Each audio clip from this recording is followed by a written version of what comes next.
मिर्गा ह बहुत ही सुंदर प्राणी ए।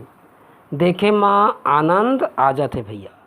मिर्गा ह बहुत चंचल प्राणी ए अउ ओकर आँखी तो बहुत सुंदर होथे, बहुत ही सुंदर होथे गा।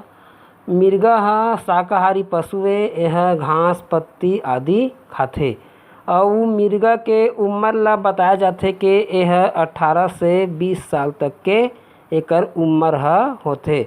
आप मन बिलासपुर के कानन पेंडारी म मिर्गा देख सकत हव। इहाँ बहुत कन मिर्गा हावय।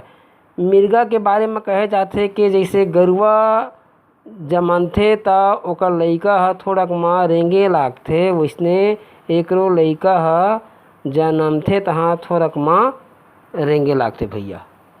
रामायण म सीता माता ह सोन के मिर्गा देख के राम ला मिर्गा बा भेजथे अउ एती रावण ह सीता माता ला हर के ले जाथे। मिर्गा हमर छत्तीसगढ़ के जंगल म पाए जाथे अउ बघवा मन मिर्गा के शिकार करथे अउ मिर्गा मन बघवा ला डराथे अउ ओकर ले चौकन्ना रथे भैया। त ए तो होइस मिर्गा के बारे म छोटक जानकारी। अब कृष्ण कुमार साहू के राम राम।